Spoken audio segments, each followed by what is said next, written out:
All right, back for BIC episode number 91. We're rapidly approaching 100. It's getting very exciting. So we've got our latest silly card of the week. We're going to have a little bit of fun with that. And then we're going to talk about two main topics. We're going to give also a wonderful factoid because maybe we'll start getting into the habit of giving some wonderful facts. We'll give one of those on this episode. But we'll also talk a little bit about a fun thing that played off some of the wrestling this past weekend. I'll give the story and explain it. But it actually does play into sports cards and collecting in general. So I will give the story and then we'll play it into how it works in the collections side of it. And then we'll talk a little bit about buyer beware and your responsibility as a buyer. We'll give you an example of that and how that can come into play. That and more on this episode of the BIC podcast.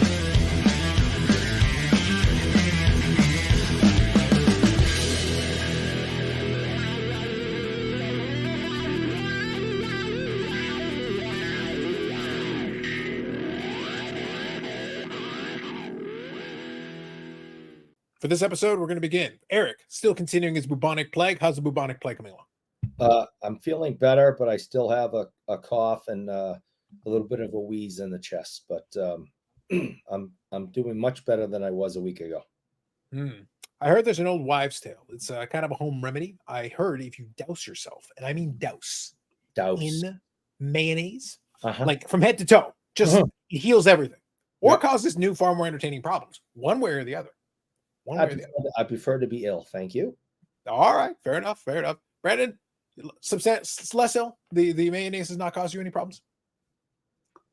Yeah.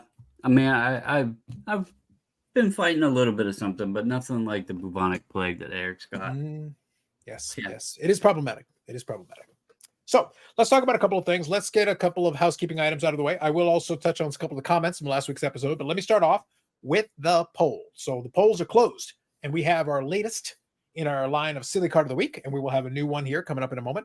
But we had the Phil Roberto fight card, which is, as far as Eric and other people are aware, the only card showing an NHL fight. So we had that going for us. We had James Wood Fred Nats card. So we had that coming from Brandon's side of it. And then we had the Ray Gun downtown custom card with a lot of things going on. Spoiler, the Ray Gun card won. It was 70% for Ray Gun. 70%, very strong performance. But I will say the Phil Roberto fight card and the Fred Nats card were actually pretty close to each other, 17% and 13%.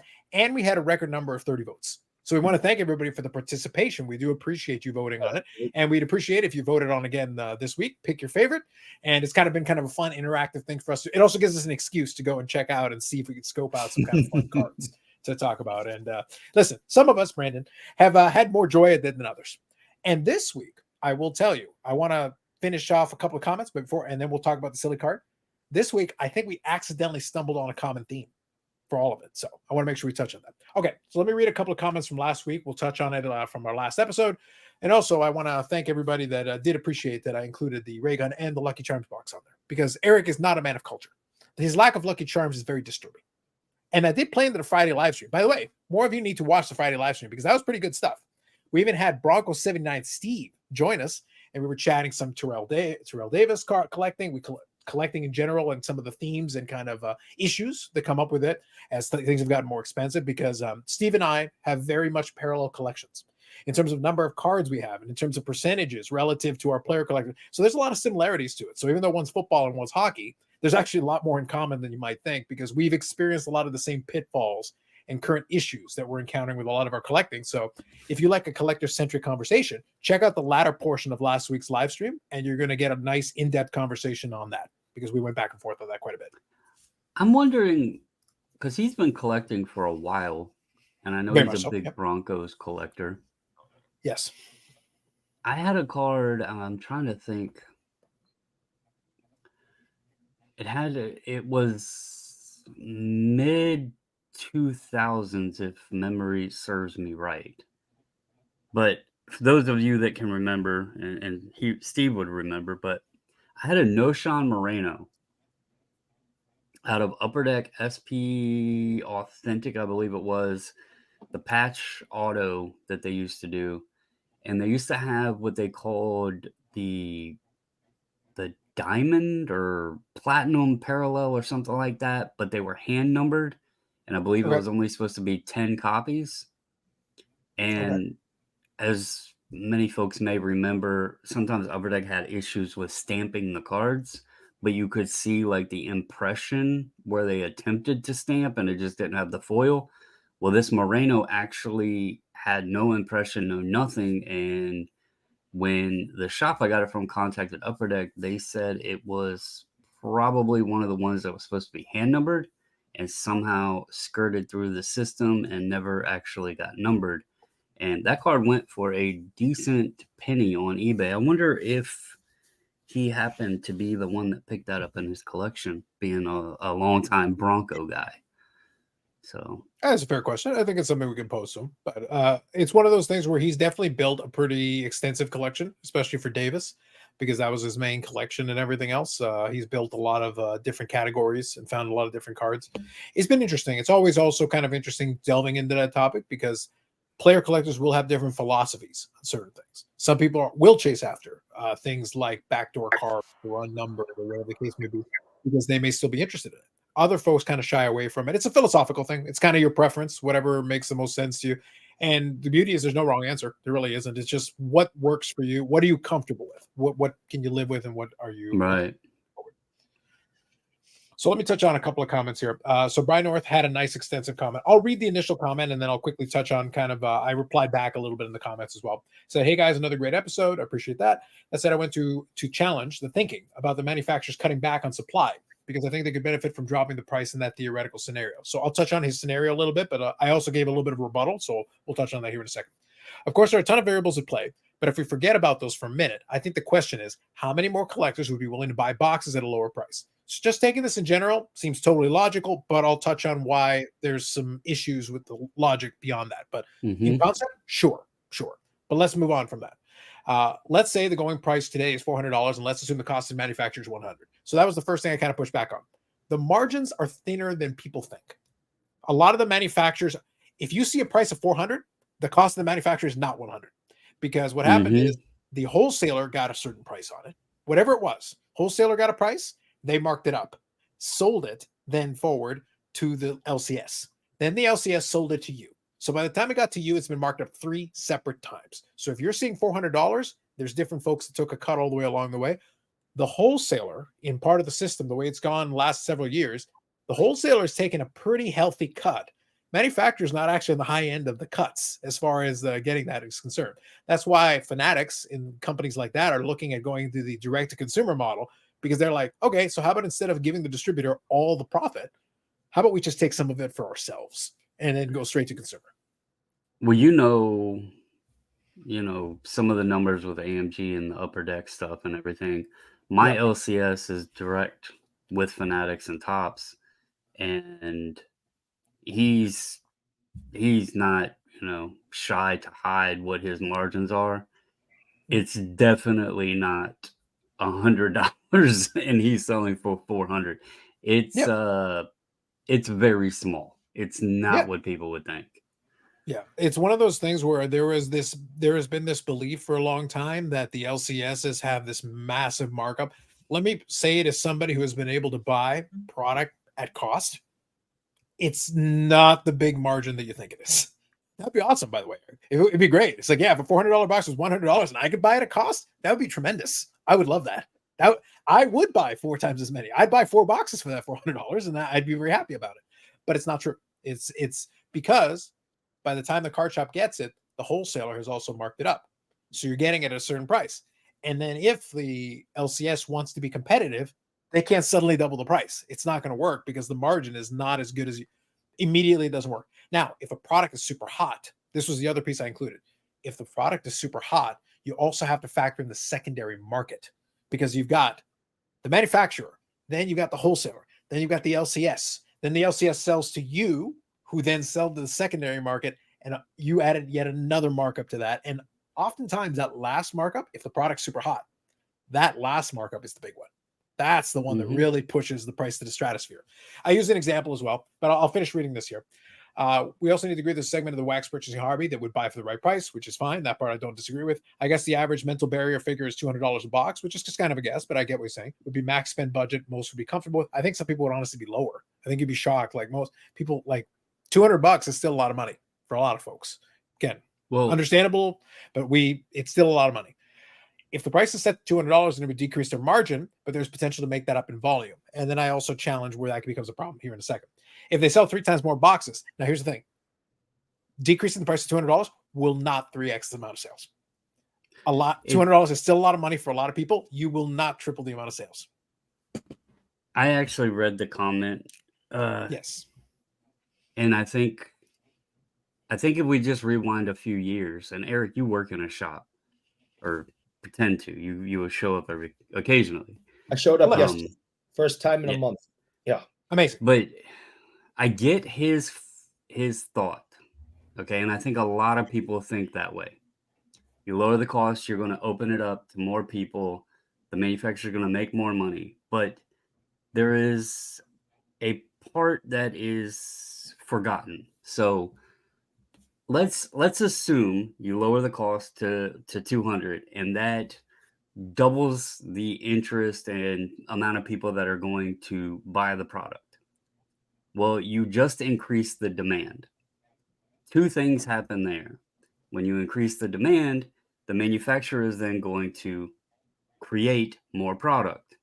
What happens there is the cards then become more printed, higher pop numbers, all of that, which then you run into the same scenario as the $400 box where the value of the individual card becomes less and you're not getting the value back out of the box. Well, that's what happened in the 90s. The other side, I think, Carlos, you mentioned something, or in I think your reply when I read it, if I remember right. But when it becomes to that point where it's affordable, if we want to use that term, people are going to buy it up. They're going to like go in and buy every allotted amount that they can.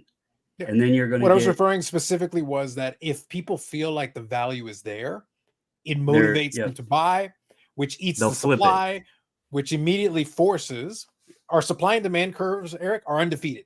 So as soon as you shove demand through the roof and the supply was this, even if you increase the supply a little bit, if the demand still goes way higher, the price is going to get pushed. Not everybody's going to sit there and go like, oh, well, I could make hundreds of more dollars just selling it at the old price. But wait, demand has gone up. And now on eBay, it's 3 times that price. Why wouldn't I want my cut of that 3X or whatever it is? And then I make my money and move on. It's the same product. So if people perceive the value to be there, it pushes the price up. There is hype. There are situations. I gave an example of WWE Prism. The first WWE Prism, when Panini took over that license, the Prism came out at $1,000 a box. Yep. And it wasn't Panini that did that. It was a secondary market that pushed the hell out of that. So everybody was looking at Panini like it was their problem. They're like, dude, we didn't do that. We didn't make it $1,000 a box. That isn't what we charged. You guys did that. And then the price crashed after because the value wasn't there to sustain that. But what's happened in the years since is the second time people got more gun shy. So the price came out more reasonable, but then it would steadily climb because there was enough value to push it up, not to $1,000, but to a little bit more, especially if people were looking for, they'd look for the rock gold prisms, stuff like that. They look at some of the big characters. Stone Cold Steve Austin gold prism would hold value, et cetera, et cetera. So there was enough value there to sustain and then to push up the price, but that's a secondary market. Panini already got their money out of it by that point. It's already done for them. They're like, here you go. Here's the product.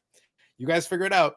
So the idea that the manufacturers can control demand that way, like, no, they try to anticipate demand, and their goal is to sell as much of it as possible for as much as possible. But I always use the extreme example. Look, if they made $10 million on this product, I'm just making up a number here, but they could sell it to one person for 15 million. They would rather make one box and sell it for 15 million. They'll make more money. Then they only have to print one box. That'd be great. But realistically, in the real world, you have to spread it out a little bit and hope that it sells enough to make a sustainable market. I think there's been so many moving parts that people don't understand inside of the wax market that kind of gets lost in the fray. Because as you mentioned, Fanatics has got a different model that I think they're going after. They're going to be more direct to consumer or direct to shop. So they're going to try to cut some of the middlemen, but there's still going to be ways that the little middle guys, unless Fanatics enforces some of those rules they had implied But in the old days, you had the manufacturer, then you had the distributor, then you had like these dealer networks where breakers and stuff like that would sell to each other. But then when things really, like even before the pandemic happened, you know, and something we just recently discussed with the bounty, look what it pushed with that triple auto, you know, that huge print run that they got out of that Tops Now because of the chance at that card. Well, you have these whole the warehouse type dealers like Blowout, DA, Steel City that get enormous amounts of product, and they were tossing out bounties on some of this stuff. Well, what did that do? It drove demand. And then they could rise their prices because they were seeing the demand rise based off of these bounties. Well, I'll use my shop, my local card shop, as an example. I am about an hour in two different directions. 1 hour I could be at Blowout shop. The other hour I could be at my other local card shop, and he's the guy I deal with. He has to be competitive with what Blowout is selling for. He can't be really above, obviously, but he doesn't want to go below because then he's never going to have product in stock. If people see what Blowout's selling it for and he's like, you know, a lot cheaper, people are just going to buy him out.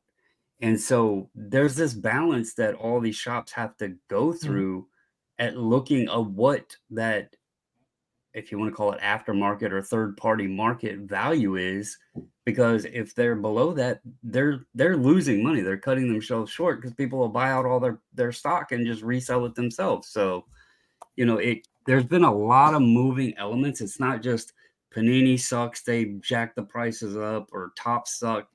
Fanatics, to be determined. Yeah. One thing I'll add, though, as well, and we've talked about this before a little bit. We won't harp on it too much, but I wanted to make sure I reiterated it since we've talked about it in the past, is that one element that is often forgotten, but I'll refresh everybody's memory, is that with the current system, with the wholesaler side of it, part of being a wholesaler is that you're kind of an extortionist, meaning that you have all these shops that are buying from you or these networks that are buying from you, and you're in a position, to be, it'd be a shame if you couldn't get your hands on this super hot product that you want. You want this allocation for the super hot product. Well, I'm going to need you to buy this, and I'm going to need you to buy a bunch of cases of that and this thing. And you're like, but I can't sell that. Like, I really can't sell it. Like, even at cost, it will not move. And that's why they're sorting you. And effectively, what they've told you is if you do, they will never outwardly say it, but at the same time, it's like, we'll remember it when it comes time to allocate this other product that you can in fact sell. So it's one of those things where if you want the allocation, you have to keep certain balances in check, and then you end up holding a bunch of product that you may have no real way of getting rid of outside of literally dumping it.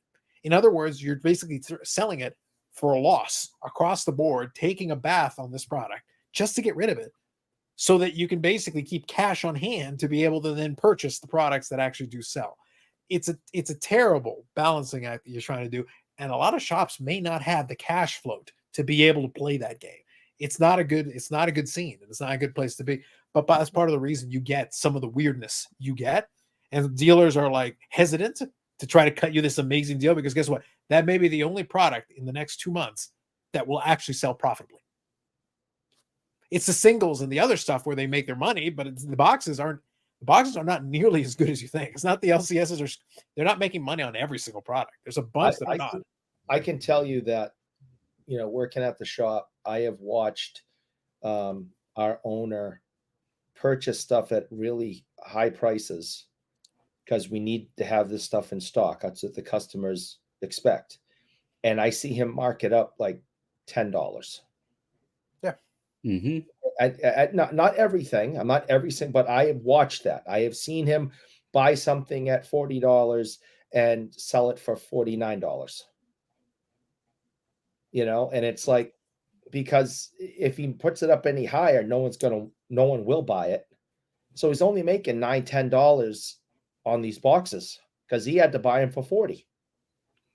Yep. So, but at the same time, if he doesn't, then it's going to limit the foot traffic in the door and maybe opportunity of someone buying something else. So yeah, 100. You absolutely, you're 100% correct.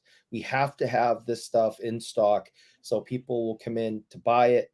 And even if you're only making $9, the hope is while they come in to buy their box, they're going to look around in the glass cases, find other cards. They're going to buy, right. They're going to buy plastic. They're going to buy, because we also have, tons and tons of sports memorabilia.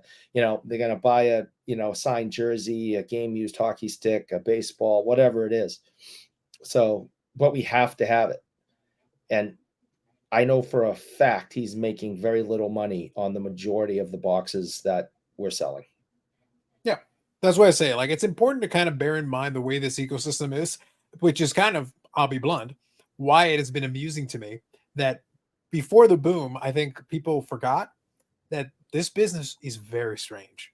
Like the model, the margins, all of it is a lot thinner than people think. It's a much more delicate. It's a house of cards, pun intended.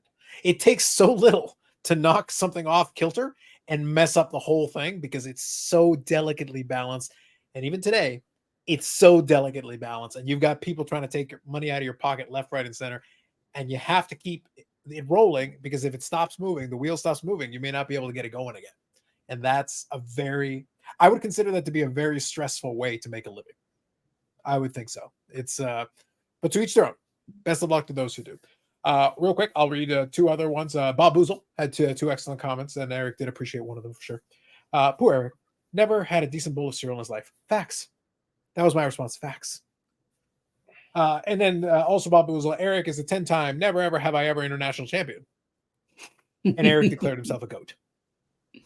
He's a lot of never evers. So thank you all for the comments. Appreciate you. I wanted to make sure I acknowledged the comments. So we'll try to do that on episodes where we can. So feel free to leave a comment in the YouTube section if you wish, and we'll try to acknowledge it where we can in the following episode. Now, let me touch on one other thing here. Well, actually, now we're going to get into this week's silly card. We had a nice discussion there. That was kind of a pre-discussion there to talk about it, but let's talk about the silly card of the week. And indirectly, unofficially, we're going to make it that way. The silly card of the week brought to you by AMG and AMG Collectibles, AMGcollectibles.ca, and the AMG Collectibles YouTube channel. We will be back next week. Well, this week, I should say. By the time you're watching this, within a couple hours, there'll be a new episode live on the channel where we were talking about Fanatics last week. And I do recommend you go back and watch that episode because you can watch what has been lovingly referred to as Chariots of Bread. It's wonderful. It is true. Eric can attest. It is magnificent. Truly magnificent. It's art. It's high art. The obviously talking about Fanatics, the Fanatics Fest, and talking a little bit of that versus the National and that. And we got Sherry's perspective of kind of the two things since she had been to both. So you've got that going for you. And we'll definitely showcase some other items that came in the shop. So we've got that. And then the upcoming trade night. So this weekend will be the trade night. Well, sorry, the trade night will be on the Friday. So we will have a trade night back this week. And we'll talk a little bit more about that on the episode. So you can check that out on the AMG Collectibles YouTube channel, amgcollectibles.ca for all the links and everything. It's also in the description, so you can check it out. We thank AMG Collectibles for supporting the podcast and the channel. All right. So, gentlemen, I'm going to offer you the option. I have two images. I have Eric's image. I have mine. Brandon, I see yours is queued up. Who wants to go first? I will. Volunteers. All right. I don't care. I'm going to queue up Eric's image here. So right. We're going to get it on the screen. By the way, for this one, folks, if you are on the audio, we'll describe it as best we can, but you will get the full impact if you check it out on the YouTube channel. Also, Spotify, I think we've got it on video. I try to upload the video to Spotify. So I don't know how that works on Spotify. I haven't tried it, but I actually do upload the video for most of these episodes. So video is going to be the best way to get something out of this one. So just letting you all know. Okay. We'll describe it as best we can, but let me start off here with Eric's image. Eric, what do we have here? I honestly believe in my collecting history, this was the first card that I pulled and saw that I went, what the holy hell is this? Here you have Ole the goalie, Olaf Kolzig, eating a hot dog in uniform on the bench, and in mustard has his name Olaf on written out on the hot dog that he's about to eat. Mm-hmm. At the time, Ole the goalie was one of the best, most exciting goalies in the league. If you pulled a card of his, you were happy to get it. You know, having him in an action shot would be fantastic. This is an action shot. And instead, you get him doing this. And that's what instead? This is an action shot. He is an action eating a hot dog. And there are many, many cards that came after this that are equally ridiculous. But this is the first one that I remember getting and going, holy crap, the card industry is going downhill. And so 1995-96 Pinnacle, Ole the goalie, eating a hot dog with his name in mustard. All I heard from Eric is that he wants the rink collection and the artist proof. That's what I'm hearing right now. He needs all the versions to joy. So since we've got we've got a semi theme. I'll explain what the theme is. It'll become clear in a moment. But so we've got that. But listen, you got Travis Kelce here about to eat a football. At least the hot dog's edible by traditional standards. Right. Yep. Travis Kelce's got a solid holding hoagie pose. He's got to go in there. And look, he's about to eat the football. Maybe he's really hungry, Eric. I bet he wishes he had a hot dog. I bet he wished he had some mustard. He could write Travis on it. Damn right. So this is the card. This is the Topps. I want to say 2013 Topps. And this is the infamous Travis Kelce rookie card. And the rookie card, again, I'll double check the year, but I think it's 2013. I could be mistaken. But anyway, if you look up one of the Topps, it's going to be the Topps rookie for Travis Kelce. So base flagship Topps, Travis Kelce rookie. He's there with an Under Armour shirt. He's got the Kansas City Chief logo on there, and he's holding the football, but he's holding the football kind of like you'd be holding a hoagie, and he's got his mouth open, kind of staring at it like he's try to eat the football. Classic pose. And a little additional information about this Travis Kelce card. He has publicly stated that he hates this card. Right. And I believe he's actually inscribed it on a few people's cards that he has signed of this. Mm-hmm. I have no doubt. And on a weird related note, Taylor Swift loves this card. It's very strange. Strange how that works out. You know, I don't know what to tell you. It's too bad that this future Hall of Famer has that as his rookie card. That's just horrible. Just tragic. Like I said, I bet he rookie cards are becoming irrelevant, Eric. Yeah, Eric. But I bet he wishes. Discussion. So, Eric, you complained, but I bet you asked Travis Kelce, I would totally have enjoyed. I would rather have had a hot dog. That would have been great. Hot dog would have been awesome. Yeah. And then we got Joe Flacco in classic old school. So describe this for us, Brandon. Describe what we're seeing right now. So look, I had a different card picked out, but I was waiting on you guys to get on. I was shopping for the infamous. I'm bringing back, like, this is a throwback image, but I'm bringing back the Wacko for Flacco. It was early days of the podcast here, the Wacko for Flacco. And I've still been hunting for a rookie autograph to put into my Ravens collection of Flacco. And I had to change my card to this one. Now, for those who cannot see this, it is an old school black and white or kind of a sepia tone image, throwback style, with Flacco wearing the old school leather helmet. Yes, the old days of real football leather helmet. And the card is called Rookie Leatherheads, and you get a relic piece of said leather helmet. And then it is, of course, autographed. But what makes this card even more special? Amongst the imagery, you have Flacco doing the Heisman pose. Now, as a Ravens fan, I'm sorry, Flacco. You could not run the ball. You're not even doing the pose justice. So you put it all together, and I felt this had to be my candidate. Football season's coming up. It's Wacko for Flacco. It's a callback to the earlier times of us starting the podcast. I had a weak performance last week. I had to bring out the leather. Let's get back to the old days. There you go. Now, don't forget to send me that image later. Don't forget to send me that image so we can include it as part of the poll. All three will be included in the poll. And also, I better hear the next words out of your mouth is, I bought it. let's get on with it, man. We all need you to have this in your life. It's important. I just noticed that he's wearing a modern jersey with a leatherhead helmet. Like they couldn't put him in an old sweater, with the number 5 on it. He's wearing. The Ravens aren't that old of a team. Yeah, I was gonna say it's like that was the old Ravens jersey. Like that was the best they could do. The old Ravens jersey was the Cleveland Browns. That's the old Ravens jersey.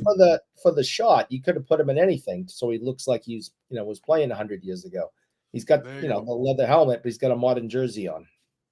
Yep, there you go. So that is the 3 silly cards we have for this week. We got the different variations on it. So 2 football cards and then also 1 hockey card of Olaf Kolzig. So we got a hot dog, a hoagie football, and of course, a leather helmet. So you can all vote accordingly. We appreciate your participation. Check it out. Okay, so let's touch on this. Let me start off with this one. We'll have a little bit of time to build this one up, and we'll finish up with the whole caveat emptor, kind of the buyer needs to beware, that kind of thing. We'll touch on that here at the end. So let me explain kind of what I wanted to chat about. This past weekend was the all-in show for AEW. Those of you that follow the channel know that I'm into the wrestling. Now, for the sake of this conversation, just to keep it sped up, I'm going to mispronounce it. I'm going to use the incorrect pronunciation. I'm going to say wrestling just to speed us along. I know. I understand. I hurt for the Southern wrestling fans, but I understand. But I got to do it for speed here.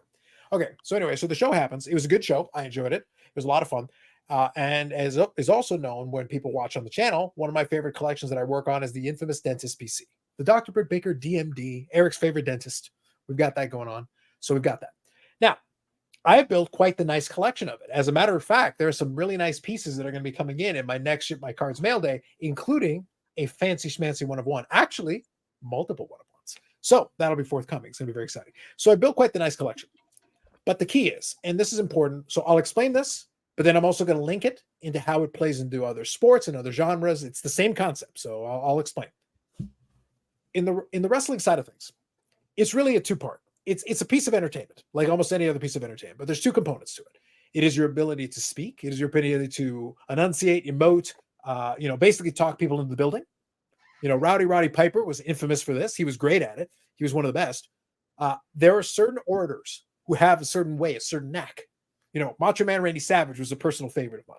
He wax on. He was nuts, but he was very entertaining. He could do it with a microphone. But there's the other side of the equation. Then there's the people that can do it in the ring. Rowdy Piper is very good at this. Macho Man was exceptional at it. The true greats can do both at the highest of levels. But you can get away with doing one or the other. Traditionally, if you're an excellent talker, you can get away with not necessarily being the best in the ring. But you better be so good. You better be transcendent as a talker and at least adequate in the ring, because that's the only way you're going to be able to make this work. Hulk Hogan is like the perfect example of this. He was very good, and when he delivered his promos, he was able to get people engaged in it. In ring, not so great, but he was good enough. But he was so good at the one thing, being able to get people to react to the one thing, that it offset his deficiencies in the other category. Britt Baker is an example of someone who's much better talking on the microphone than she is in the ring, but as long as he was adequate, it was fine. So to make a long story short, she's had injuries. She's had a variety of different ailments, including a mini stroke, which doesn't sound like a good time. So a lot of medical ailments in the recent years. She came back for this show, and they had a highly anticipated match, and it was an absolute clunker. For the most part, it was just a clunker. The problem is, you're only as good as your most recent performances. And the problem is, at a certain point, this has happened multiple times in different sports, and I'm going to give a nice hockey analogy that Eric will be able to appreciate. What happens is sometimes the game passes you by. And this is going to play into the cards here in a second. But let me give the hockey analogy so Eric has got this. And I think this is a good analogy that'll make a lot of sense. You imagine an expansion franchise. The thing about an expansion franchise is there's not a lot of pool of talent to start off with. You kind of have to take what you can get. Expansion franchise drafts a talent, decides to make them. They're the centerpiece. They're the captain, so to speak. Well, what happens is they're pretty good. They're not all-time great, but they're pretty good. But they're the best that you got at that time, so they become your star. And let's say they're good enough to be all-star caliber. Not all-time great, but all-star caliber. But what happens is, over time, your team starts getting better. And even you have some success. Maybe you get to the playoffs. Hell, maybe you win a Stanley Cup. Congratulations. That's amazing. You're the captain, Stanley Cup. But you were never the best player in the world, but you're still good. And all-star is still a good player, Eric. Still a good player, no doubt. You still deserve some credit for that. But what happens when you start to lose a step? And now your franchise has started to do better with the draft day. And now they've started filling in that lineup. And where once you were the captain and the leader of the team, and you might have not have been the greatest player, but you were the best player on what was a starting team. You were good enough to be an all-star. You were good enough to lead them somewhere. But now you're maybe more like a third liner, maybe like a fourth liner. Like you're not at the top of the food chain anymore. And you probably don't deserve to be at the top of the food chain because there are better players who fill the position better than you do. But you have this history with the franchise. It hurts because what are you going to do? The franchise has to make a decision. They have to make a judgment call. Well, what happens is you become de-emphasized. Maybe you go down to the third line. You can either stomach it or you can fight it. It's one of those things where we're going to have to wait and see what that comes out to. But that analogy plays into what I'm talking about here, because that performance was the performance of someone who once had it and was able to perform at a level adequate to be able to hold that position, who no longer demonstrates the ability to hold that position. And now what happens next? All right, circling back around to this point that I wanted to make. I, as someone who has bought a lot of, who has invested quite a bit, #invest, a lot of money into a collection, buying a lot of the nice cards and everything, because I enjoyed the work and I appreciate it. I was a fan, and I'm still a fan, but I also saw something. I also saw the first signs. So that's why I gave that hockey analogy, Eric. I saw the first signs of losing a step. I saw the first signs of you're about to get taken off the first line. You can see it. You can see it coming, and you see the first steps of what's about to happen here. Well, that's not going to do good things for the prices. That's not going to do good things. You already paid the money. You already bought the items, but it's like, that's looking, some rough waters are coming down the pipeline here, and you can see it coming. This is what's kind of interesting. For my purposes, again, it's my collection. I did it because I enjoyed it, so I'm okay with it. I can live with it. It is disappointing. It is always sad because you always want to appreciate someone when they're performing at their best, not when the decline is starting to happen. And it's unfortunate watching it in real time, but it does happen, and it happens in regular sports too. It happened. That's why I gave the hockey analogy. That scenario I just played out for you, that's totally happened. There have been stars of small teams that was the big fish in the little pond, but as the team got better, they slowly started to fall further and further down the depth chart. And it wasn't that they weren't good, but now there's better options. There's better players who can fill that role. And even though you have the history, they still appreciate you for what you did, because at the time when they didn't have anything, you were it. You were the one who carried the load. That's not you anymore. And you're not going to be able to carry the load because it's not your position anymore to have. Some people don't realize what athletes these wrestlers are, even though wrestling is, quote, scripted and fake and whatever you want to call it. These people are phenomenal athletes. And like every single sport that we've watched over the years, our star athletes have deteriorated as they get older, injuries pile up, etc. Gretzky was a shell of his former self. I mean, he guy used to score 200 points a year. I think his last season, he had like 9 goals. It was 9 goals, yeah. Yeah. So I mean, and he's like, I got to get out of here. I'm embarrassing myself. Now, he could have stuck around and played for a couple of more years because he still had good assist numbers, and he was still better than most of the players on the ice with him, but he had a higher standard, and he was like, I got to get out of here. Most athletes will play probably a season or 2 longer than they should. Tom Brady should not have come back and played that final season. He retired, then he came back and played another season at Tampa Bay, and he was horrible. And he shouldn't have done it. Michael Jordan came back twice and, played in Washington, and he shouldn't have. So, I mean, we've watched stars slowly deteriorate as Mother Nature is Mother Nature is undefeated still. And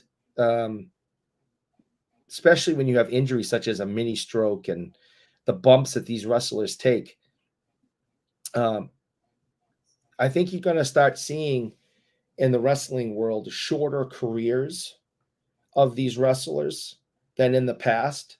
Because as we know, the wrestlers in the past were highly abusing medications, painkillers, shots, recreational drugs, alcohol, anything they could do to dull the pain, to get them to the next show. The medical care at the shows were really bad. The WWF and then the WWE. McMahon just wanted these guys to go out. He didn't care if they were hurt or they worked, 8 days in a row. Did not care. Some of that has changed, and especially now with CTE being a thing. Like, I don't think you're allowed to even do chair shots in the head anymore, right? In wrestling, They've pulled away from it. There are scenarios do some stuff, but they've gotten away from it for the most part. So I think you're gonna see these wrestlers having shorter careers, because now when they get hurt, they're taking it seriously. They're not popping pills and getting addicted to oxys and all this. And I think they have better retirement plans and medical care and health insurance and things like that now than they did years ago, where these guys would wrestle from their 20s all the way up into their 50s, and then for some of these guys into their 60s. Or if you're Ric Flair, into your hundreds. Yeah, allegedly. Right. If somebody offered Ric Flair money to wrestle, he would wrestle today. I'm sure he's pitching that to somebody right now as we speak. Yeah. Probably in a bar somewhere. And now, Eric, I want to make sure I appreciate what you're talking about, but I also want to make sure that we distinguish. My main point was to give context for it, because this is a situation. The example I wanted to give was an example of a potential decline that I am watching, because I was a fan watching what she had been doing prior, and it's very clear to me. And by the way, there could be a variety of reasons for it, but the injuries probably don't help. And this is the combination of things. She was away for the better part of a year for these injuries. The mini stroke was the most serious medical condition, but she also had a back surgery and a hip labrum surgery. So like, it's a combination of different things. And this is a young lady who's 33. So it's like, so she's not older, but at the same time, like, that's now become a hard 33 when you start attacking on back surgeries and labrum surgeries and all that. So, but the point is this. The point is a situation where you've got, in this case, we'll just say an athlete in general or a character in general, wherever it is, and they were at a certain level, and now they're going to start sliding downward, because this used to happen all the time. You used to have folks that were, so I'll bring it into other sports and genres. You've got these athletes who at one point were kind of at the apex of their sport, and then you see them slowly start to decline into lower tiers. Like in the old Beckett days, Eric's still vying for those, but the old Beckett days, you had the stars, you had the semi-stars, and you had all these different categories.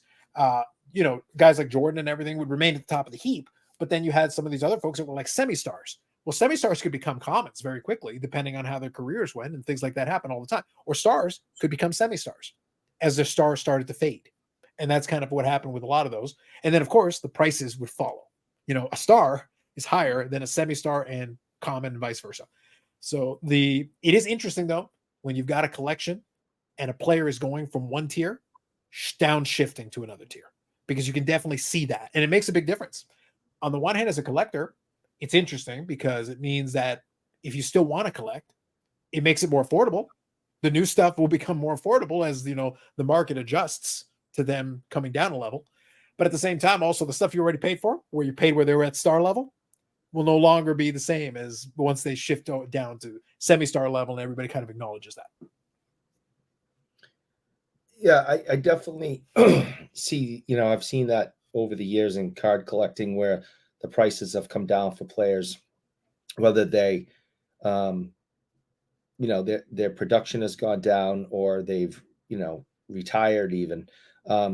Here in New England, we have seen Tom Brady demand drop the second after he retired. As soon as he wasn't in the spotlight anymore, all his prices dropped.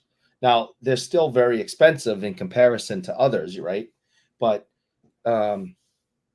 where before things used to blow out of the store as soon as they came in, now they're sitting for a lot longer before they're purchased, and they're purchased at a much lower number.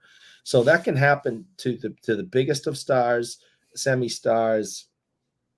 As soon as the production drops or they're out of the game, their prices on things will fall like a stone. So I can't speak on the wrestling behalf because I don't follow it too much. And I don't know the predictability or the way that the collectors within the card side of the hobby approach it. Mhm. But I'm going to use an example, and I think this is becoming more and more common across, the other tiers of sports.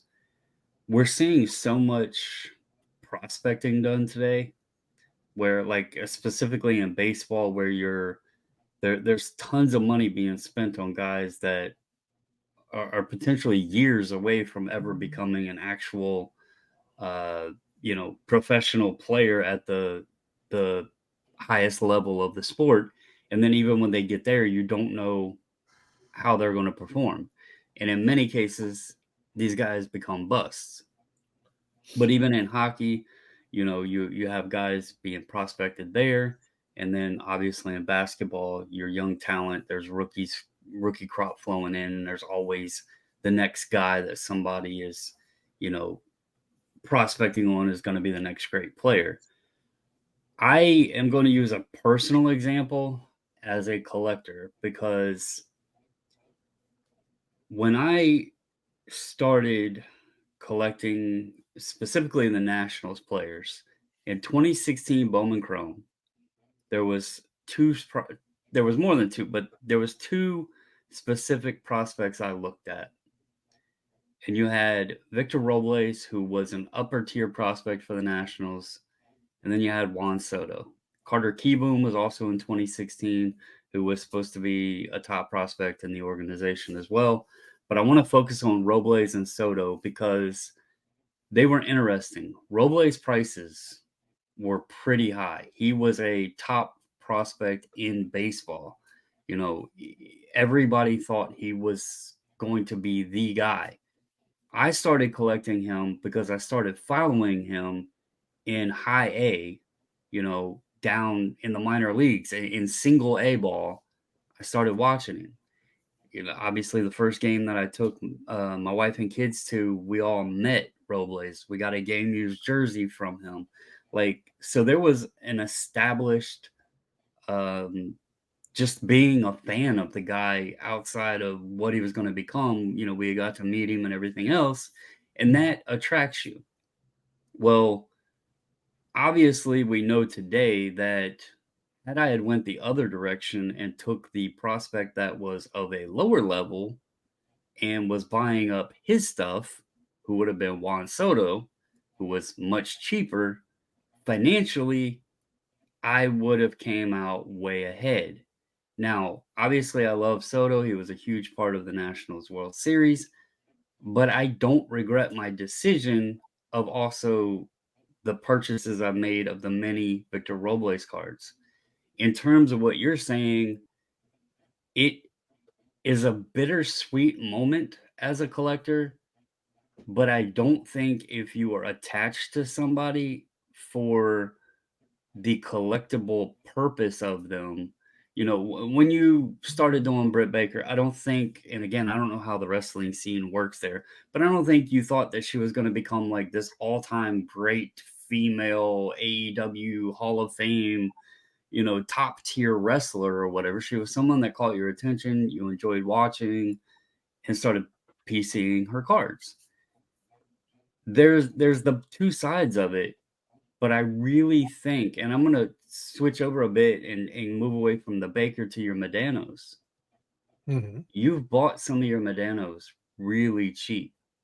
You've seen what some of his market has moved to, specifically in them 90s, inserts and that sort of thing, because now it's hard for you to get them because they are commanding such a price.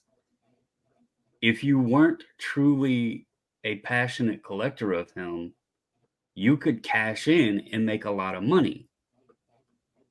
But instead, it's kind of like, in a way, it's been sucking because you actually would prefer to win the card, but they're like moved out of the range that you want to pay for them, if that makes any sense. So it's like a catch-22. And in many cases, if you're truly a passionate collector of somebody, you're comfortable at the level where the prices are obtainable for the player you collect because of the simple enjoyment of collecting that player. We're not buying that player because we expect to become millionaires and cash in one day.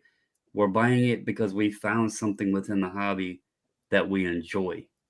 And although you're going to probably, from what it sounds like, maybe look back and have overpaid on some of your Britt Bakers, well, if she does decline in value, you're going to be able to pick up some others at what eventually become a bargain. So it would probably even out. I think that's fair. I think one of the key things. So I'll add a couple of notes to kind of what you're talking about. When it came out, part of what makes this one interesting is that with Britt Baker and the whole thing, AEW being a newer company, not as established as WWE, means there's no way to know anything about any of these characters in the long run. It's and also it took a couple of years for them to get cards in the first place because they really started in 2019. They didn't really start getting cards until basically 2021. So a few characters started the process of standing out. And one of the things that she had going for her early on was that she became one of the few developed characters. In wrestling, characters are everything. It's really hard to get very far behind someone that is a two-dimensional cardboard cutout. If there's no depth or no dimension, they can be doing whatever, saying whatever. There's no meaning behind it because they're a cardboard cutout, just saying the words or going through the motions. If you're able to develop some kind of a character, then it works. The reason I gave that analogy about the expansion hockey team is that when the company was first getting going, she was the first female signee. And that became a thing. And her initial run was actually very poor. It was a struggle. It wasn't working. And at a certain point, she started off, being a good guy. And then at a certain point, someone made the suggestion, well, why don't you try flipping the switch? She went the other way and it started working. The audience started responding. They started reacting, which is in wrestling. That's what you're shooting for. You're looking for the reaction. You're looking for a response. You want them to not ignore you, when you're out there doing something. And that allowed her to have an arc where she was able to grow into a character that was then able to main event shows, that was then able to do was able to move merchandise, that was able to sell. So when it came to the marketing copy, you would see Dr. Britt Baker, DMD, on the front of the on the front of the magazine, on the front of this, on the front of that. They had Pro Wrestling Illustrated as a magazine, Wrestler of the Year, Most Improved of the Year. She won several of those awards. So she was getting accolades and at the same time getting these opportunities to do different things. And that allowed her to grow into it. But the reason I gave that analogy is I said, this player in the hockey analogy might be an all-star caliber player, but that's actually their apex. Their talent can only take them to a certain point where the limitations start holding them back. And in the case of Britt, she got to a certain point, probably even further than maybe if on paper. When the initial signing was happening, nobody was even thinking about it. WWE had a chance to sign her. Everybody had a chance to sign her. And now it's an interesting situation because, and that's why I say we're going to see what happens. And that's why I say I don't want to go too deep into the wrestling thing, so I won't bore you guys. But long story short, the reason it's interesting to me is that performance was not a good performance. The company, to a certain degree, has moved on, where she was away with the injuries and all that for over 10 months, and they moved on without her as if she wasn't even needed anymore. Whereas one point she was the centerpiece of that division that they needed her. They pushed all the segments through her. She was the important. That's why I say the expansion hockey team is actually a good analogy. Imagine the first star of an expansion team. You look to them. They're it. They're all we got. And maybe they are pretty good to the point that they can be, like I said, an all-star player. But then you start drafting more. You start getting more players. You start getting more talent. The players start getting better. The level of play starts increasing, where the floor is starting to come up and the ceiling is also going up. And this person is still where they were before. And maybe they're starting to take a step regressing backwards. So now they're no longer worthy of being on the top line. Even though they're basically the same, maybe a little less, but they're still pretty close to where they were. But now the other players are just better. You should be putting them ahead because that's the only thing that makes sense. I think something to mention, and I don't want to swerve off of this topic too far. There's a wrestler called Swerve. He was the world champion. The way that you presented this topic in the scenario at play and the wrestling and everything, but sure. Another thing that happens a lot, and it's in the collecting aspect, I also think it's another reason that people should really tread lightly, I guess, in certain instances, or maybe the hobby has gotten, like I mentioned earlier, with the prospecting thing and pushing too far of the hype and the value and everything front loaded without actually knowing whatever is going to occur. I also find in many cases that the sports today, and this isn't necessarily a performance issue, but I think free agency hurts a lot of times when you are player collecting because, and I'll go back to a player like Soto. As a Nationals fan, I really don't have the interest in him on the other teams. I still like Soto. I still want like his Nationals cards, but I've lost interest in proceeding on Padres cards or Yankees cards.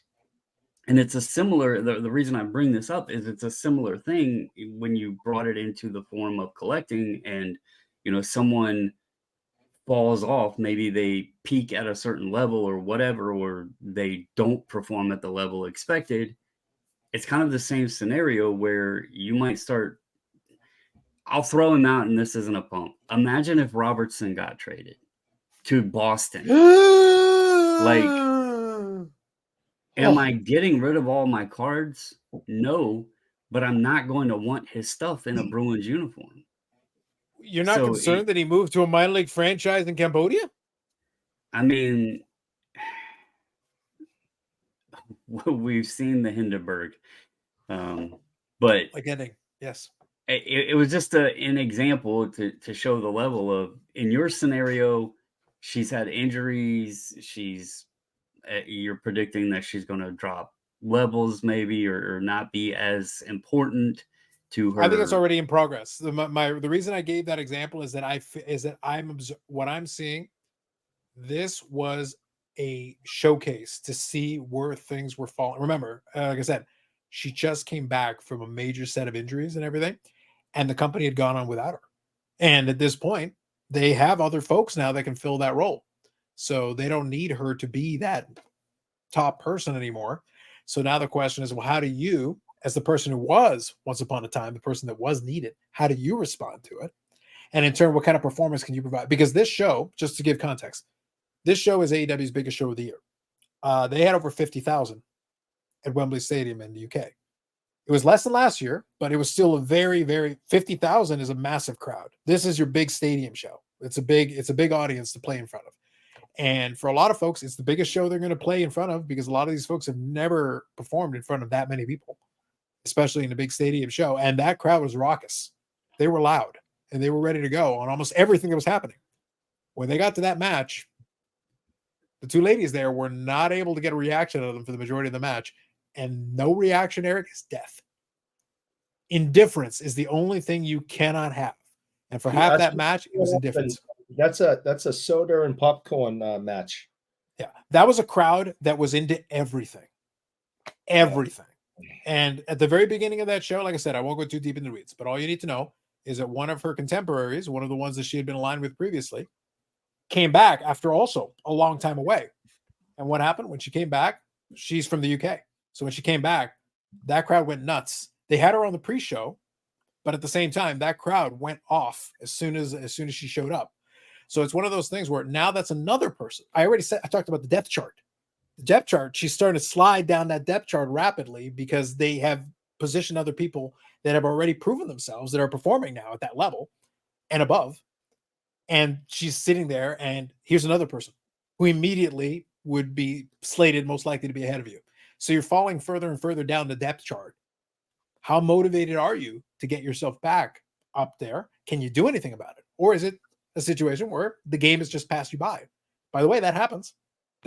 Sometimes you do your best, and you actually already hit your ceiling. It is what it is. Like, you can't do any better. And maybe the game just passed you by, and now you're a role player. You had your moment where you were the star. You had your bit. You did what you could, but now you're a role player. So you either accept your role or you fight it. And that was why I gave that analogy. We'll see how that plays out. That's why I say I'm very curious because we have somebody that was a star that had the star power still, but now I think you're starting to shift over into a role player position. And like, can you accept that? I'll give you a good basketball example. Russell Westbrook. He was an MVP at one point. Triple double machine. That was his whole thing. He did all that. He's not that guy anymore. He's just not. But he thinks he is. Eric, that's my point. The key is, it's what do you think you are at this point versus what everything else tells you. Where are you actually sitting at? And that's why I say for some athletes, it's very difficult to accept that you're not that person anymore and that nobody else sees you that way except yourself. Now, from bringing it back into the collection side of things, that is interesting as a collector watching that occur, because then you're sitting in the back. Like I said, for me, I'm already collecting it. You collect Josh Rosen. I mean, Yeah. her falling off the Well, depth Josh chart Rosen, but Brandon, Josh Rosen's got nowhere to go but up. Josh Rosen, I'm just saying, the chosen but Rosen. you might pick up another character if she falls out that you'll enjoy. I probably will. But you'll still collect her just because you've devoted time and you're already involved. Like, so I also think, by the way, this is something we can discuss at more length in a future episode. And this is my personal opinion. So I'm just throwing this out as something maybe to percolate on for a future episode. I do think there is something to be said, and something that is kind of enjoyable, about finding a niche or a genre where you can actually build one of the more extensive collections instead of being frustrated that you simply can't afford to play in the pool with so many people playing in it. As far as Britt Baker collecting, even though she was a top character and she still is priced for the moment, again, for the moment, I put that in quotation marks, for the moment, she's still priced at the higher end of that. For now, again, pending what happens in the next couple of months, we'll see how that goes. But the point is, I've still been able to build a fairly extensive collection of a lot of key pieces about that. And there are other people that collect their stuff as well, but I've been able to build a fairly extensive collection of a lot of the stuff that's out there. And there is a certain satisfaction to that. Whereas even in the Medano case, as much as I've been working on the Medano collection for decades, I have maybe a little over half the playing day cards that are out there. And that's after decades.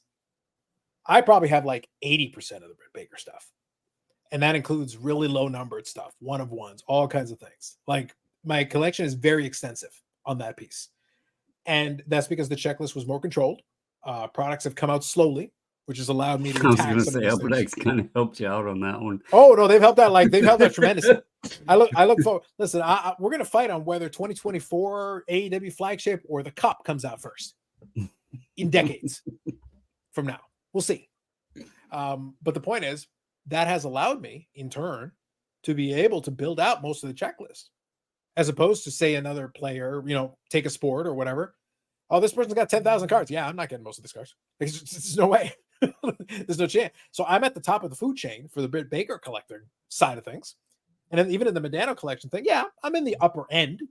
But no, there are some guys that like just throw money at it. Like, they've got multiple shields and they pay thousands of dollars, plural, for each one. I'm like, I'm not wading in those waters. It ain't happening. I'm not doing it. So you mean you actually collect cards to have fun? It's scandalous, but it's something I decided that needed to be done. Yeah. Ludicrous. It's a crazy concept, but it does happen scandalous on occasion. It is scandalous, yes. But my point, though, is that there is a certain satisfaction. Like I said, we'll elaborate more like later. But there is a certain satisfaction in just knowing that, hey, out of most of what's out there, I've got most of it. I've been able to build like a pretty good collection. Like, it's right there at the top of the food chain. That's kind of satisfying. That's all I'm getting out of that.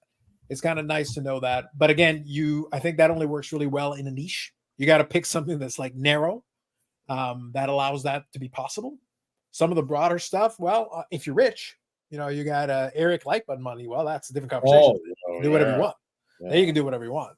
But I think normally it's not as possible. Now, before we move on, I want to touch on the other topic as well. You got the general gist of what I was getting at, though. You talked about Robles as a good example of that. But anything else? Any other thoughts on collecting a player who may be downshifting from maybe a star to a semi-star, or a semi-star down to a common, or whatever the case may be? Any thoughts on that? The biggest thought is, and I'll go back to him, and I kind of discussed it a little bit last week, and we can follow up on it later, but it's a catch-22 because you never know what these players are going to do to begin with. The pendulum could swing either direction, and I'm going to use Robles as a case because, like I said, and when he was a prospect in the minors, he was a top prospect. He had high value. His stuff was kind of pricey to get. He makes it to the big leagues. There's the big league bump. He gets overshadowed a bit by Soto, so that softens the price of his stuff a bit. And so he was more affordable and easier to obtain. Then the pandemic hit. The Nationals had won the World Series. Pretty much everything. It didn't matter if you were a common in the Beckett book from 91 Fleer. Like, it was insanely priced. And people were pricing at that level. A lot of stuff, although it's available, is still priced at that level, so it's unobtainable, if that makes sense still, unless you're wanting to mega bid and pay up on things just to obtain it. Then he dropped because he was not performing well at all, and now he's in Seattle and his stuff has shifted back up. So he's like this player that's had this like huge roller coaster of buying opportunities, and as much as I enjoy collecting him, I don't, and I think this is where you're getting to, is this struggle of enjoying collecting someone, but then the thought that, damn, I could have like saved money. I could have, like you mentioned earlier, the $100 box. If it's $400, you could buy 4 of them. You kind of look at it in that perspective. Like, damn, if I had just waited, I could have bought 4 of these instead of 1.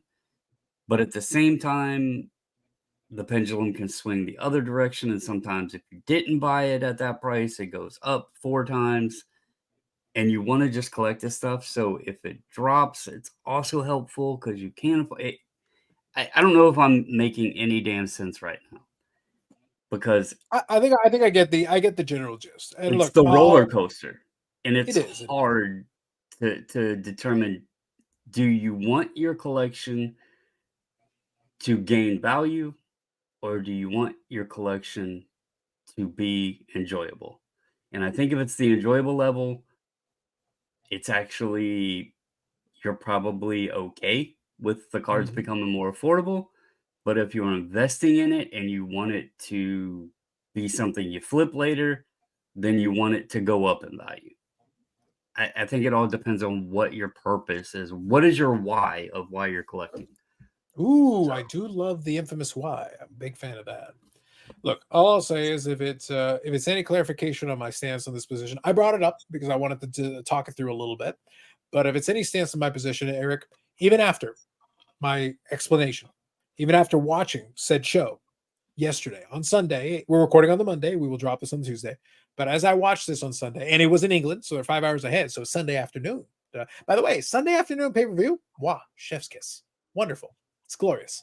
I was able to enjoy this. I was able to enjoy it after my lunch and into early dinner because the show lasted several hours, so it was good. But the point is, after watching this show and seeing what I saw, and again, enjoying the majority of the show, I thought the majority of the show was excellent and well done. I enjoyed it quite a bit. No regrets ordering. But the thing is, even after watching that and everything we just talked about, I may have bought another red PMG on eBay. I'm not saying I did. I'm not saying I didn't, allegedly, but I might have. And I've already got multiple because copies you enjoy the collection. And I've got multiple copies of it, and I'm a hoarder. So I've got that going for me. And we can put a button on this here. I was wondering what the dramatic pause was going to go to. Yes, come on. Let's not forget, and Eric, you will appreciate this because we give you a lot of shit for your Lemelins and your Leaf one only photo.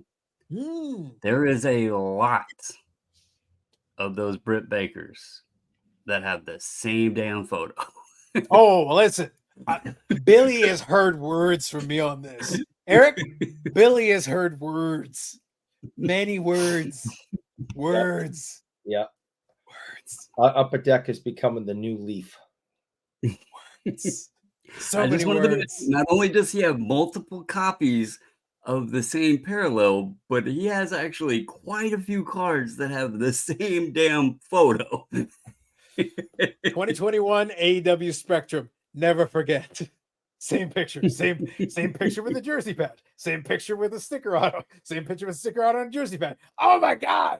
When will it end? I've lost track of how many of these stupid Leaf cards I have purchased, and it's all the same. It would be absolutely awful if someone out there had even more. Even more. That will somehow find their way to you. Allegedly. That would be horrible. Even more. And more. And more. So anyway, Brandon, not ominous or anything. Moving on. So thank you, gentlemen. I appreciate you indulging me in that discussion. I wanted to make sure I touched on that. Like I said, we're having some fun with this one. And by the way, I would love for a little interactivity in the comment section. I know we spent a lot of time talking wrestling. I understand. But the point was, it doesn't just apply to that. It applies to sport. I gave you Russell Westbrook. We talked about Robles. We talked about, there's plenty of examples of this. That's why I said, use the Beckett example. Star that becomes a semi-star. Semi-star that becomes a common. This happens all the time. This is a very common thing. And if you're a player collector, what if your player was a star when you started collecting them and then they downshift to one of these other categories? Do you have any thoughts? Do you have any feelings on it? I'm just curious. There is one other thing I wanted to touch that we didn't mention. None of us mentioned this. There is a difference in the downplaying of the level of importance of player, character, whatever. If it's not a performance decline and it is a Perception? legal or criminal thing. But that's what I mean by perception. Perception is how people perceive you. Yeah. So I didn't even think about it until you were just talking there, but I have a pretty decent Jerome Simpson collection. He was a wide receiver for the Bengals and 49ers, Vikings.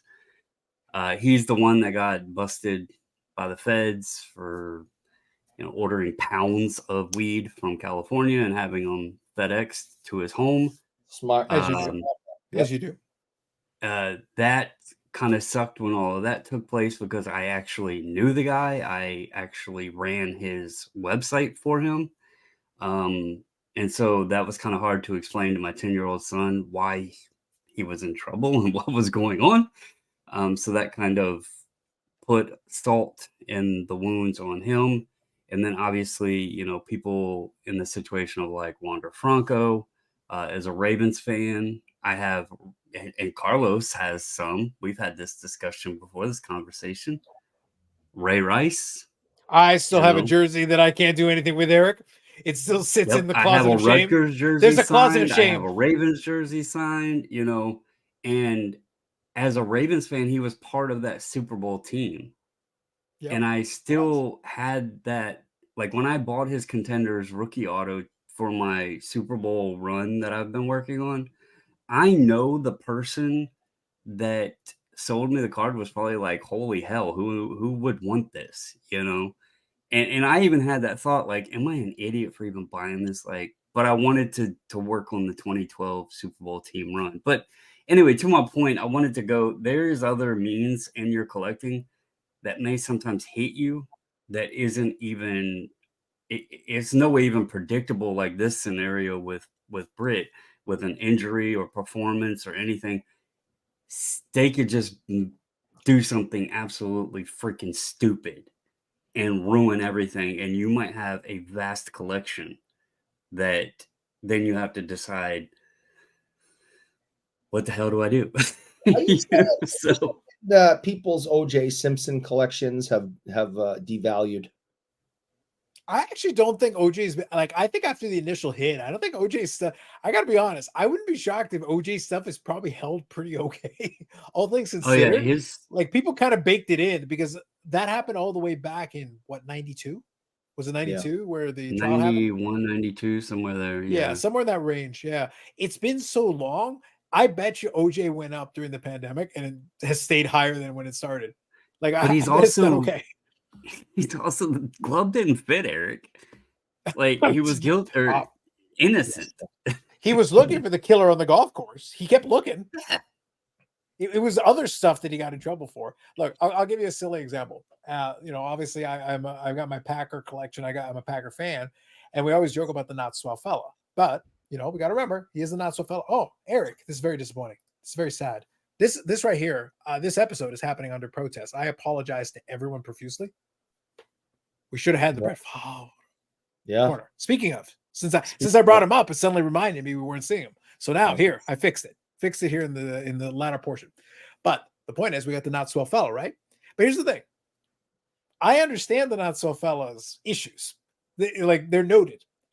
And I got to be completely honest with you. But Eric, here, maybe this is a controversial take. Aaron Rodgers annoys me way more than not swell fella. Like, I could live with the not swell fella because his douchiness is kind of combined to himself and like things he directly does. Aaron Rodgers just talks and it like ruins everything. It's like, it'd be great if he didn't speak. Ever. Right. Like, if no words left his mouth at all. And in relative terms, he hasn't done anything as objectionable, but he's just a guy that you kind of want to punch in the face. Yes. Yes. Whereas not swell or not, I could sit down and have a beer with Brett Favre. Like, we just sit down and have a beer. You'd be fine. But no, Aaron Rodgers, like, you want to punch this man in the face all the time. Yeah, I just wanted to mention that too because we were on the performance level of things, and I really think the other aspect to it where the dumb shit happens, that's a bigger gut punch than, somebody maybe getting hurt or whatever, that's part of sports, and obviously performances are going to decline with age or injury, but just doing something that was in their control that they didn't need to do, that's just dumb. So, oh yeah, I think that's fair. All right. So let's have our ourselves a little chat. We'll finish up here on a topic related to the infamous caveat emptor. Buyer beware. Now we'll share a couple of details here, but for the most part, as tempting as it is, we're not going to pick on the buyer on this too much. Tempting as it is. No, but look, I'm not saying we won't, Eric. I'm just saying we won't like spend the whole time picking on the buyer. We'll spend we'll try to even that out a little bit. So anyway, all right. Let me give you the basic rundown and then we'll get into it. Okay. This is one that Neo Cards and Comics has also touched on, and Brandon sent me this scan here of this image. I'll read what it says. So basically, it's a Brock Purdy 2022 National Treasures card, a patch auto there that's in a PSA holder, but it's labeled authentic. We'll get to that in a second. So let me read the caption first, and then we'll get into explaining what's going on here. The caption begins, I never complain or try to reverse deals. First of all, why not? If there's an issue, you reverse the deal, whatever. But anyway, fine. But this weekend, I feel a dealer did me so dirty. I understand it's my fault for not taking the card out of the sleeve, but if you ask me about a card like this, I will always disclose damage. Thankfully, the dealer gave me a little trade back, but I'm still going to get screwed on this card. Earned a valuable lesson, still a great show, and I'll end up in the green, but this just sucked. Okay. So what happened is the Brock Purdy card, and Brandon will give a little context because he can give a little bit more numbers. But the National Treasures Brock Purdy card, as I said, was in a PSA authentic holder. An authentic holder is kind of a red flag. We'll touch on that again in a moment. But just in general, if you've got a card like this, you know that patch autos are going to grade lower. But if somebody actually goes to the trouble of just making it authentic, that should be a red flag. We'll get to the caveat emptor a little bit more detailed in a moment. But anyway, the bottom line is you've got the two side-by-side images. The first one is an image with the card. And in the card, you can't see it. It's a little cut off in our image here, but I'll see if I can move it a little bit. So there is a price sticker on it of $7,500. The price sticker is in the bottom right corner of the slab, which, by the way, quick side point, that is a very unusual positioning for a price sticker. I have plenty of slabs that I've gone to card shows and bought, and most of the time the price sticker is somewhere higher, like say where the rookie card logo is. It's basically like closer to where the label is, literally it's at the bottom right corner. It's kind of an unusual spot. Now, if you were to remove the little plastic piece that's on there, and by the way, they didn't use a perfect fit sleeve. They used the bigger version, the big sloppy one. It looks ugly. But if you remove it, what you see is in the bottom right corner, The entire corner is completely smushed in. It's indented all the way in. It's very ugly. Like it looks atrocious. It's trash. And it's very obvious. It's very It's- obvious once you take a close look at it. So I'm just zooming in here for the video, folks, so you can see. So the corner there is clearly labeled. It is atrocious. The autograph's still intact. The patch is still intact, but obviously the corner is all the way smushed up. It's completely indented in. Now, quick high-level points, and then and then Brandon or Eric, feel free to add anything you want. My first thought on this, before we got into anything else, and we talked about it before we went live or started recording, my first thought was, even though this is an authentic holder, which should have been a red flag number one, even though you should have taken a closer look at it without the plastic sleeve, which you could have taken it out of the little plastic sleeve because it was a big one. So you could have easily taken it out and put the card back in. It's already in a PSA holder, so it's fine. You can handle it a little bit. With all that, $7,500. And even if we don't know the pricing information, which Brandon will fill us in on, but even if we didn't know that, $7,500 is enough money for it to be worth it for me to flip the card around and at least take a peek at the back. And if you had, you would have immediately seen the corner smushed in. It would have been plain as day. All right, thoughts? It just goes with my theory that modern day card collectors no longer look at the back of cards. Vintage guys do, because, back in the day you had, we've been over this before in different shows, that if you wanted to learn about that player, the back of the cards were what you could get to do that. There was no Google. There's no Google boxes. Okay. No Ask Jeeves. You couldn't go find out what Bobby Orr did in his off time. But on the back of his hockey cards, it would tell you that he likes this, does this, married, has a hockey camp with Mike Walton, So vintage collectors still to this day flip the cards over to see what's going on in the back. These modern collectors only care what's on the front. They want to see the patch, they want to see the picture, they want to see the autograph. They have no interest in what's on the back. Now, to give them a little bit of a break, on memorabilia cards, all it says on the back is congratulations, you've just got an authentic piece of game jersey and an autograph that was witnessed by blah blah blah. But even with non mem cards, these modern collectors do not turn that over and read what's on the back. And I think this is a problem. And that's probably why this guy didn't do it, because in every other card he picks up and looks at and collects, he never ever turns them over. And I watch this all the time at work, where they will buy a card and never look at the backside of it. They don't look for centering. They don't look to see what's on it. They don't want to read it. All that matters is the front. And well, in this case, not even the front. You didn't actually look at the whole front. Yeah. So, I think that's the difference now, is that modern day collectors have no interest in what's on the back in general. And the idea of flipping it over and looking doesn't even cross many of the modern collectors' minds. Now, I do want to mention one thing real quick, Brandon, before you take over. I did want to mention one thing. We don't want to throw out the fact that, given the placement of the price sticker, the dealer was, like, I'm comfortable in speculating, given the position of that price sticker exactly over the flaw, like the gaping flaw on it, that is a deceptive practice. Oh, he's a 100%.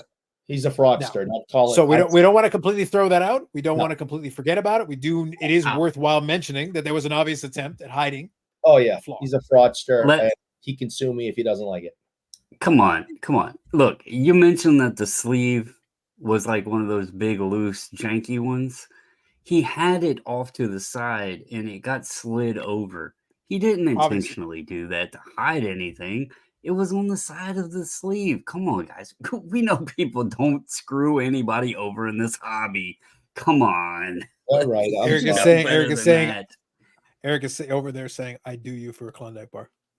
You'd No, be done. on a serious note, though, was that a bad practice by the seller? Absolutely. I'm not discrediting that. That was bad. However, there are so many questions I have here. And I think, and we kind of discussed this before we started recording, I think there's a lot of context that is missing. Because, first of all, the card was $7,500. Okay. It wasn't Indeed. $75. It wasn't it wasn't $750. It wasn't $750. You know, which was still a lot of money, but it was $7,500. Yeah, insane amount of money. Yeah. I hear people nitpick and bitch over getting a $10 card off of eBay that come in the mail that they didn't read the description or whatever of. I couldn't imagine going to a show and just being like, give me that for 7,500. Like, was he at a Jeopardy stand? Like, hey, I want Brock Purdy for 7,500, Alex. I mean, it doesn't make any sense. Let's take it a step further. This guy's got 7,000 followers on Instagram. He has a YouTube account that he used to do videos on with over 5,000 subscribers there. His videos were in the nature of going to card shows, flipping, teaching people, the ways of card shows and buying, but a lot of them were mistakes were made and blah blah blah. He's not someone that just was at Fanatics Fest and bought their first card. Like, he has a following there. He was attempting it, obviously, from his nature of his past content, trying to teach people about shows and stuff. And he's obviously bought a lot of cards before and likes to play in this high-end game. I will note that looking at his Instagram account, it appears that maybe one of his approaches is to buy non-PSA 10 type or non-gem mint cards. Maybe that's a way to get a bargain and flip them, which is, I think, this scenario here. If I had to guess, and again, there's a lot of context missing, we don't know. First of all, if you've seen a card of that level and it's just in an authentic slab, even not at $7,500, if you have a card, an ultra modern card, and it's just slabbed as authentic, 9 times out of 10, somebody's going to ask, why is it only authentic? Why doesn't it have a number? What's wrong with it? Why didn't it get graded? Why did you just have it authenticated? I know this because I had a raw card reviewed at the Atlantic City National in 2022. It was a Penny Hardaway Credentials, and it was done with the SGC raw card review. If you're not familiar with credentials, many times they're cut short, and so it got men's size, so it just got authentic. And I took it around the show floor. It should have been an easy card to move, but instead I kept getting asked, why is it only authentic? Why didn't it get a number? Like, nobody wanted to touch the card because it was only authentic. They thought it had damage or defect, and it was the first question asked. Before a price was even asked, it was, why is it authentic? So why this guy would drop $7,500 without questioning, or God forbid looking, but at least questioning, just doesn't make a lot of sense to me. But let's look at some other reasonings that I have a feeling as to why this purchase was made. On August 14th, a PSA 9 Brock Purdy NT RPA out of 99 sold for $11,749.99. On July 23rd, a Brock Purdy National Treasures RPA out of 99 raw on auction sold for $11,368. Now, all the guy had to do was go look at comps, because on August 5th, this same exact card that he just purchased And that's the other thing that doesn't make any sense. How often do people look comps up at shows? Like, people are always on their phones to Right. get comps. This card sold August 5th in the slab with the title damaged, $4,494.88. Mhm. Who in the hell? Like, I give him props if he's not looking comps up and he's spending $7,500. But my guess is he's seen 7,500. He's seen 11.7 recently and thought, oh, well, I can just get a numeric grade on this and I can make a couple grand profit. Again, you've seen in the post that was shared there, I'll still be in the green. This guy is going there to buy inventory. He thought it would be a flip. And then, oh shit, that sticker kind of screwed me there. I missed that. As Carlos mentioned before we recorded, you can flip the card over and see the damage on the backside. Like, yes, the sticker was deceptive, but if you just took a second to look at the other side of the card, you would have seen damage. So yeah, I'm not asking a lot of examination. So my point here, whenever I bring up something like this, my point here is that I'm not suggesting that they spend an inordinate amount of time examining it. Now, no. ideally, if you're going to spend $7,500, I feel like a little bit of examination is warranted. However, if you want to do the absolute bare minimum, flip the card over and look at the other side. Because in this case, you would have seen the flaw right away. Would have even been a question. You would have caught that immediately, without even looking at the rest of the front.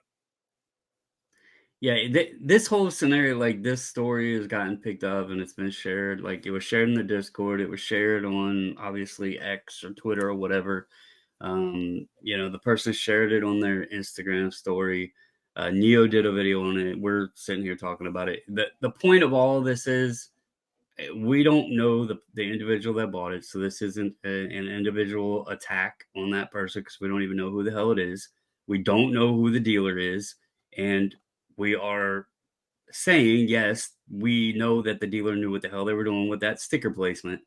But at the same time, and the buyer did admit, that they should have taken the sleeve off. But it's like, how many times has the dude bought cards? Like, I really think he's seen the price. He thought it was a steal. You got to get that steal, bro. And realized it bit him in the butt. Now, the other side, we don't know how much trade back that the dealer gave him because that was mentioned there too. There's a lot of context that's missing out of this.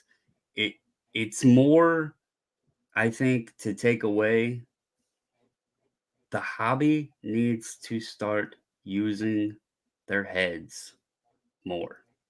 Common sense it's got to start being used. Like, it seems like every time we turn around, there's a new scam out there, right? And there's people being creative, CT scanners and everything else out there. This was a simple one that bit this guy in the ass. This was a preventable situation that he's going to lose money on. Like, I mean, yes, exactly. The rules are in Rule number one. place.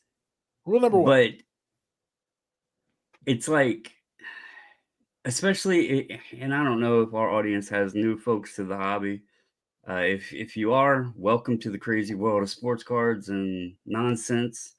It just use a little tiny cell in your brain to think before you do something, especially if it's at $7,500. Again, even if it was $750, like, we don't just piss that away, My first thought of it was, and I know today's economy is a different situation, but my first thought was, like, that could nearly buy you a used car, $7,500. Like, are you just going to the dealership and handing them 7,500 cash and being like, I want that one, and you don't even know if the damn thing starts?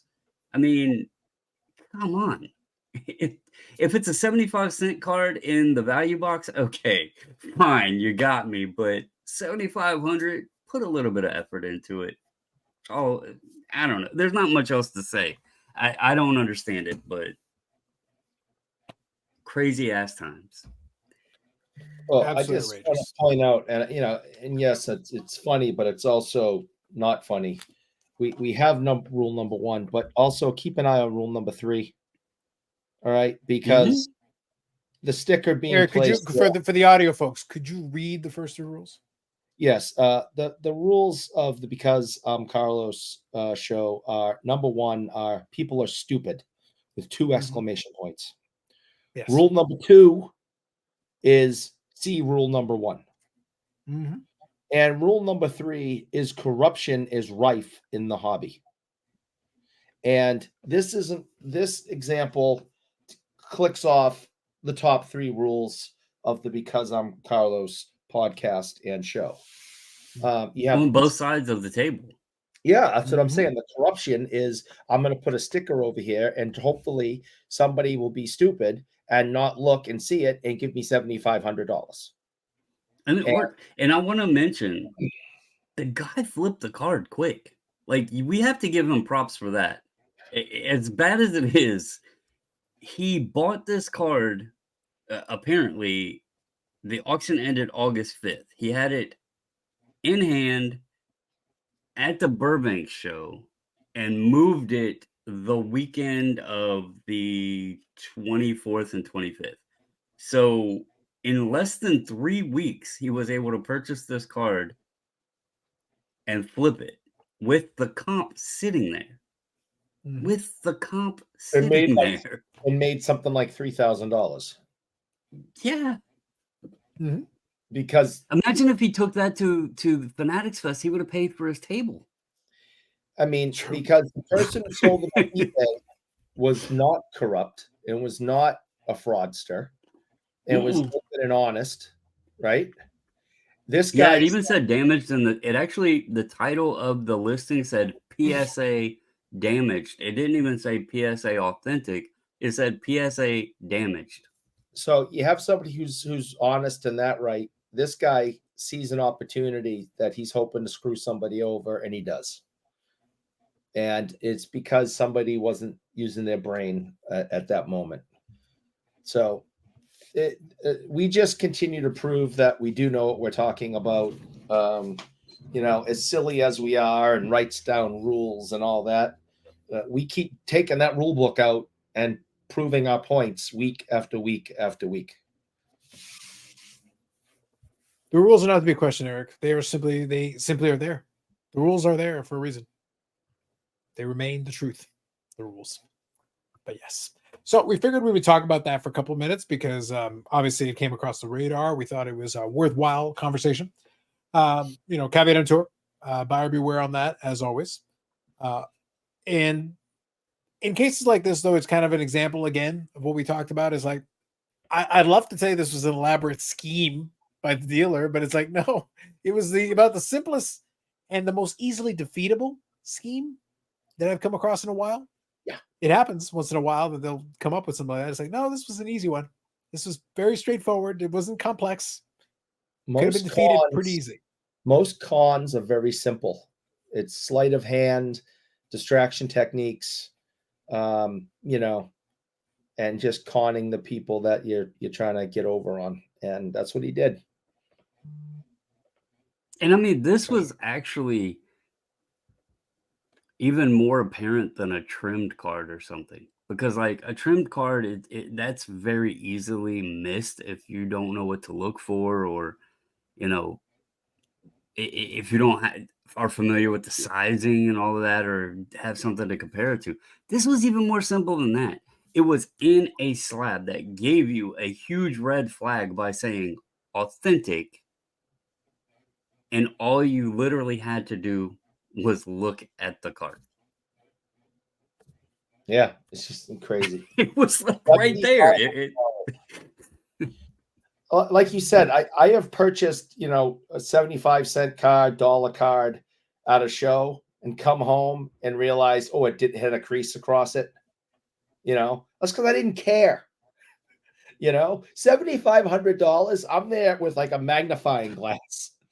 But you were pissed at the I can't remember the name now. It was several weeks ago. You had gotten a card in, and the seller didn't disclose the crease or whatever. It Yeah. wasn't too expensive of a card, but you got one in. You were mad. Like, that's a perfect scenario. People get mad even on small cards on eBay, but at a show, oh shit, $7,500. Take Well, it. that's because at a show you can actually hold it and look at it. I was mad because the person, made sure you couldn't see it in the photos on eBay and didn't just, describe it. If they had a sticker, though, would that have been okay? Oh yeah, absolutely. Stickers are fine. Okay. Important distinction. Absolutely. No doubt. But yes. So I think that'll cover that conversation. So thank you, gentlemen, for that. Oh, now before we go ahead. I was going to say there was another segment that you wanted to touch on. Real Oh quick. no, I wanted to talk about the fact of the day. Yeah, right at the end here. I wanted to touch on. I'm going to let you go without telling us the fact of the day. It's very important. Very important. We wanted to make sure we got our conversation done. But before we leave you, we want to give you a fact of the day. Fact of the day. A great, in this case, a very wonderful historical fact. It is a little known fact by some, apparently, that SGC had, while doing authentication for a long time, and SGC, PSA Lite, if you prefer. So SGC, although once upon a time doing authentication of cars as well as autograph authentication, stopped doing autograph authentication years ago. They no longer do autograph authentication. They stopped doing so years ago. Many years ago. Now, they will grade pre-certified autographs from manufacturers. If a manufacturer does a certified autograph that is correctly labeled and the certificate of authenticity is on the card, so to speak. So say the cup. You got a card from the cup. It says this autograph is certified by Upper Deck, blah, blah, blah. That is perfectly fine. That is okay. If Topps comes out with an autograph card and it says so on the back of the card, that is perfectly fine because Topps is the one certifying the autograph. Upper Deck is the one certifying the autograph, etc., etc., etc. They will slap those because it's already been authenticated by somebody else. They will not do the authentication. They did previously, past tense, do autograph authentication, but it has been years since they've done that. Today, the ones that are doing autograph authentication include Beckett, Eric's favorite, and PSA, and CGC has more recently gotten into that game. CGC has joined in on that. They've added that feature as part of a more recent addition. So those three are the ones specifically that do the autograph authentication, not SGC, despite what other outlets may suggest. Just wanted to make sure we gave you that important factoid of the day or this week. I'm going to give Brandon a chance to find whatever he's trying to find. I should have thought about this earlier. I actually have one back when SGC did it. But yes, you are correct. Obviously, for those that aren't aware, I am an SGC bulk submitter. I have been for 4.5 years, I guess now. And I can assure you that in at least the time period that I have been using them across the 4.5 years, they have in fact not done autograph authentication. So it's been quite a while. Yeah. So we just want to make sure that was covered, because lest there be misinformation to the contrary or confusion about that to the contrary. And with that said, that concludes an episode. So episode 91 is in the books. Thank you very much for checking it out. Eric Sanderson or is here. You can send him your hate mail, as is always the case. Brandon, Bobbles and Ball Cards, and known associate of 540 Flips. We've got that going on. Yes, it's true. He does know who 540 Flips is. Like how people used to know who card porn was? Brandon knows who 540 Flips is. These are facts. Yeah. That's what I'm saying. But so we'll be back with another episode. Do vote on the silly card. I will include that in a community post. I will include images of all said cards as well as part of it. And you can check that out and give it. The participation has been great. Also, if you got any comments or any thoughts on the previous episodes, so anything we talked about that hit with you, like I said, I know I took a little bit of a venture talking about all the wrestling cards, but I wanted to focus in on it as an example. And then we tried to bring it into some of the other sports and other things into it because it's a general topic, but it was a top of mind after what I watched, because it immediately thought, oh, this is going to be interesting because now this is going to play out. This is going to affect this market, and we'll see what happens. So links and everything in the description. We thank AMG Collectibles and AMGcollectibles.ca for participating and sponsoring. We check it. We appreciate that very much. And that's it for us this time around. We will catch you in the next one. Thanks, everybody.